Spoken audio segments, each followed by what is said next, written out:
welcome back to Evil's Comics. I'm Evil Mike, and I got a review for you today. Today we're going to be talking about Boom Studios' Once Upon a Time at the End of the World, issue number 7. Is written by Jason Aaron, art by Leila Del Duca, colors by Tamara Bonvillian, and I'm not sure who does the lettering, it doesn't say. Um, I'm doing this from a different setup. It's still the same area. I'm just trying this out, but this is my phone versus my regular camera. Before we get started, hit the like, subscribe, all that good stuff. If you're not subscribed, hit the subscribe. Hit the bell. You never know when I'm gonna be dropping new videos. But I wanted to knock this one out. I know a lot of people are enjoying this story. I am. So we are following Mez and Mezzy, and they are basically at Golgonzala, I think the city is called. We saw that in the last issue. So the story starts out, and it's basically you don't know who the character is yet, but it's like a just a random stranger that's walking through the wasteland. It's her story, and eventually she came across this thing right here. We eventually find out it's called a golden gift, but the story will get there. Eventually, she found it, and she was all weirded out. And you have to understand this person is going through the wasteland. They're barely surviving. She said she was eating like rat droppings and dirt to survive. And then she finds this, and it freaked the hell out of her. As you can see, it's got like fireworks and all kind of stuff that's popping out of it after she finally figured out how to activate it. And it with the fireworks, it actually drew a map in the sky to Golgonzala, and we meet her right here, and this is Wendy, and she's basically retelling her story about how she came to the city and what that golden gift meant, and it's basically like in the wasteland, if you can imagine. It's the worst possible scenario.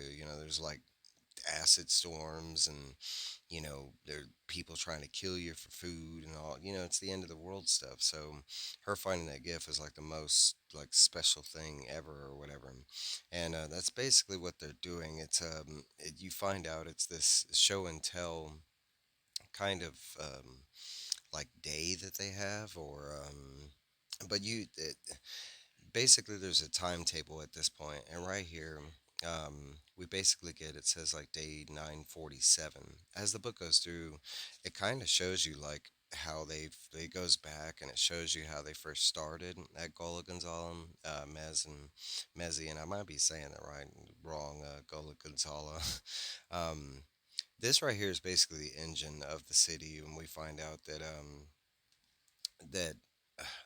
and I'm getting their names wrong.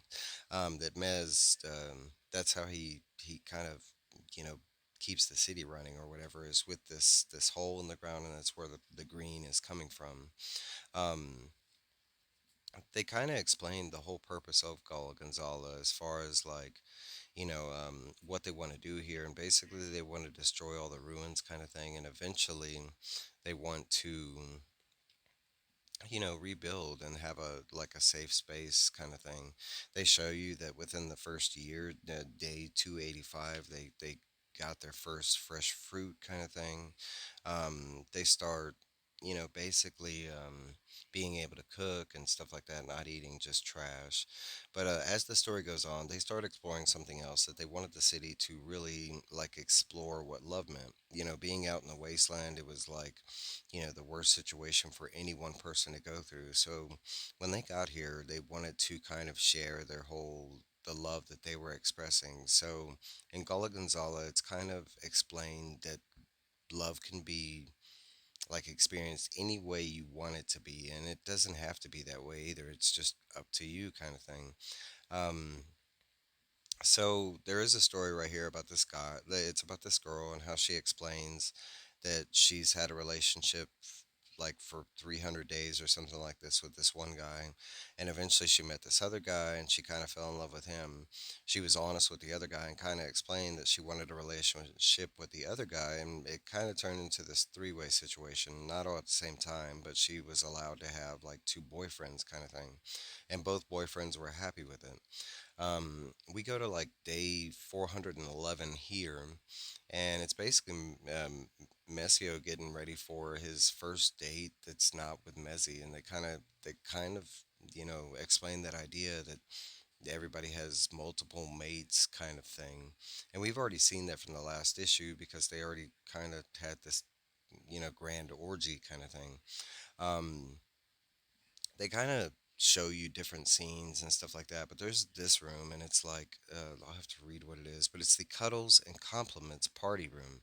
You basically go there, and it's like it's just you lay down on the floor, and everybody hugs and they compliment everybody. Like at one point, somebody was like complimenting somebody's feet, even though they don't know who the feet belong to because there was just so many people like laying around and hugging. Um, Basically at this time Mezzy is she's still considered a ranger but not a wasteland ranger, but she's basically a scout and she goes back out to the wastelands looking for strangers and people to bring them to safety to Gullah Gonzala. Now it's their choice if they want to join, but they are basically like brought back and given this tour and everything. You kind of see like little subtle things that happens, but it involves this love stuff. But like every time most people see each other, that they ask, "Hey, can I get a hug?"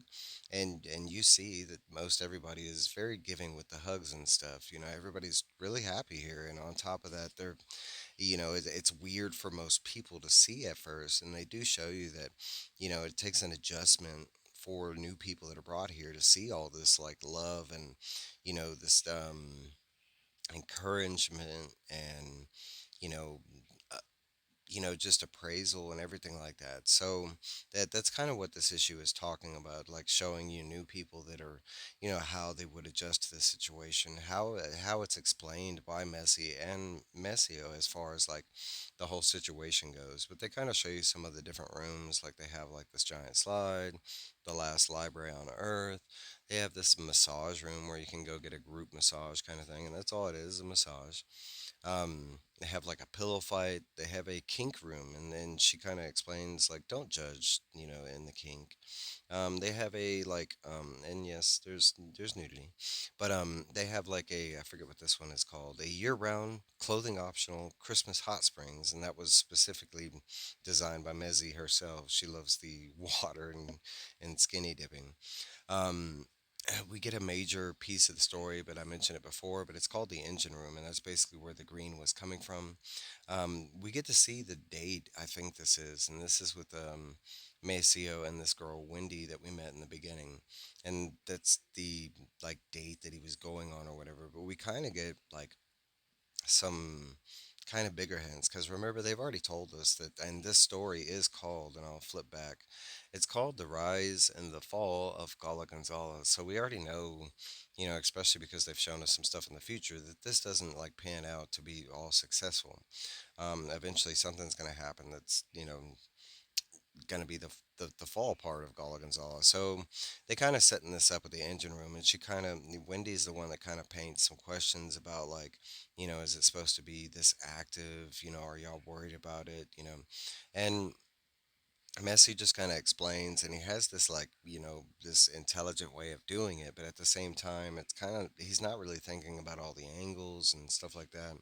But it's just something that's brought up in passing right now. They're kind of setting the seeds for stuff to come later. Um, there's there basically we're still following these the new people that were brought to Gala Gonzala, and when they finally meet Messier, they kind of explain something about the golden gifts or the golden gadgets. They have different names for them. It depends on who, what name they came up with them. But we do find out that all three of these people had found gifts that specifically Maceo had made, and it was in some earlier stuff because he explains that depending on when you find, it, it could be made by somebody else. Like this guy here, he was making a gift for somebody in the wild, like you know. But these three people, we do find out that he made their specific gift, and it turns out to be this like really loving moment from these three individuals because they were like the first good thing that ever happened to him in that world, and that came from Maceo. Maceo had made this gift, threw it out in the world, and they end up finding it. Um, let's see. We do see the scene right here where we see Callista come back. We find out that Maceo had been like looking for Callista the whole time, hoping she would find her. Remember, she was the one that kind of had the whole like situation with it's kind of like Messi's first girlfriend outside of Messio kind of thing. But we do see her coming back, and she asks if that's going to be a problem, and of course it's not. They're in this situation in the city where they're all about loving and caring kind of thing. They do this whole like where they show a lot of different stuff, how people adjust, and just the love and kindness and caring, and they kind of explain that there's no violence, there's no aggression, nothing like that. We do see some very romantic scenes finally with Maceo and Macy, and we kind of get the gist that they're not so together like they want to. So we do finally get some romantic scenes with Maceo and Macy, but this is something else that's more important down here at the bottom corner. It says day 1093, Maceo and Macy's last Christmas. And they kind of show you up here that their love meters. I don't know what the love meter is, but they kind of started showing that earlier. But their love meters are like all the way full or whatever. But on the very last page of this book, we go back to what they were talking about before, the little seeds of. But basically, Wendy is down here by herself, and she's kind of contemplating all the steam that is all of a sudden rising up. Um, and sure enough, someone comes down to check on her, and she's like, "Ah, it's probably something normal." After that girl leaves, that's when something does happen. The stuff rising splashes in Wendy's face, and that's where the end of the book leaves off. There's no, hint or anything else to come. So that's going to be my review on Once Upon a Time at the End of the World, issue number 7. Some final thoughts is one thing I'd like to point out is, and this morning, in this situation, they're at the end of the world, and most of these people have been going through the worst, except for Maceo, until he met Mezzi. So yeah, I get where the whole love and I get you might be against the whole like orgy stuff and stuff like this, but you think about it. If you went through that situation, and experienced like the lack of love and acceptance and stuff like that, I find this kind of like a new idea. Usually in post-apocalyptic kind of things, it's seen as like, the whole world's trying to kill itself, and that's the only outcome if we ever went through that situation. There's never any of this, a paradise or anything like that where humans can finally be at some peace, with the lack of technology or society or something like that. So I kind of like this, their Godzilla or whatever it's called, the city where it's like specifically trying to do like a love and caring and acceptance and upbringing type of thing. Of course, it's not going to work, but so far in the book it has. But hey, these are my thoughts. This is my review. And let me know down below what you thought. I do apologize about the way I'm doing this review, but I wanted to get the review out, and this was just a good way to do it. If you like my regular setup, please let me know versus this one. But that's my review, guys. Thanks for watching. Please comment down below, hit that subscribe button. I do have some more reviews coming. Thank you.